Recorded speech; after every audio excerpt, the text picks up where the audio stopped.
Hi, I'm Paul Wilson. I'm the creator of Swing Machine Golf and the director of the Paul Wilson Golf School at Bears Best Las Vegas. In this tip, I want to teach you a way to increase your shoulder turn. Now, this is a real popular way. It's been around for a long time, and it's very effective if you do it the right way. So what I'm getting at is, when we go to do our setup position, we're trying to turn our shoulders back upwards of 90 degrees. Myself, I just can't turn 90 degrees with my shoulder rotation. So, I'm going to get about 80, 85 degrees in that area. So one of the thoughts that I like when I'm trying to increase this shoulder turn, I do work on it every now and again, is to feel my back going to the target. So what that means is, if you've got your back right here, you're just going to literally take your back, and your back is going to be facing towards the target. Now, that seems easy to do, but what happens is, when people go to do this, they literally take their back like this, and they turn their back to the target, and all the weight is on the wrong leg. So they get to the top and they've done a reverse pivot. That certainly seems like your back's going to the target, but you can see all my weight is on the wrong leg at the wrong time. Ideally, we want to be turning our back to the target and loading 80% of the weight onto the instep heel of this back foot. So instep, like right from the ball of the foot down even into towards the heel, as we're making that top of the backswing position. So that's one thing we want to be aware of. We don't want to be doing our back to the target and feeling the weight on the forward leg. Okay, so make sure you're working on that. Another thing that I see people do when they do back to the target is they turn their hips as well. So not only are they turning their back to the target, but they're also turning their hips too much.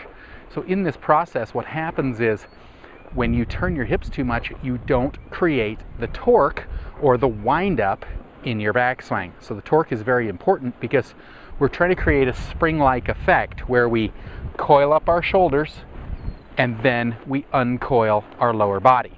So if you had a giant spring here like this, and you coiled up the top of the spring, it would start to get tight. Now if you uncoiled the bottom of the spring, the top of the spring would snap the other way. So it's basically like this. If I went here and I coiled up the top, it starts to get tight right here. So once that gets tight, you uncoil with your lower body. Now, if you go like this and you move everything together, you can see how it's pretty easy for me to talk because I'm not tightly coiled up. So although that feels like you're going back to the target, your hips have moved upwards of 60 odd degrees. So that doesn't allow you to create the torque. So if we were creating this spring-like effect, and you took your shoulders and you turned them to 90 degrees, to get that tightness, your lower body would only move 45 degrees, your knees would move 22.5 degrees, and that would happen every single time, just by turning your upper body.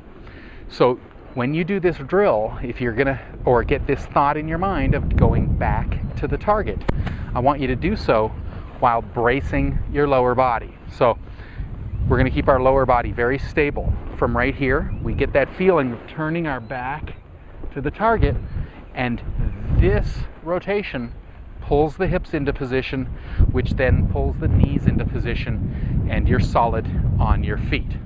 Okay, so we're not just doing something as simple as, okay, back to the target, that's going to increase your turn. It takes a lot more effort than that, and your body doesn't like to be tightly wound up like that. So getting that feeling of really moving your hips and everything is a good feeling, but unfortunately there's no torque. No torque means you're going to try and hit with your arms instead of applying the proper uncoil to hit the ball. Okay, so if you're wanting to increase your shoulder turn, the thought is just literally feel like there's an arrow on your back. You're going to go to the top of the backswing, point your back to the target, but do so with a stable lower body, and feel the weight load about 80% of the weight into that back instep heel area, and then you're coiled up properly. Okay, so it should feel real tight once you've wound it up. Okay, they don't want to avoid that tightness. We're using that tightness to hit the ball. So from right here, I'm going to go get that feeling of back to to the target. Okay, that takes effort to do that. So don't avoid the effort, use that effort, and then you'll increase your turn and generate a lot more power. Make sure you ask your questions, post your comments below. I'll try to get to as many as I can.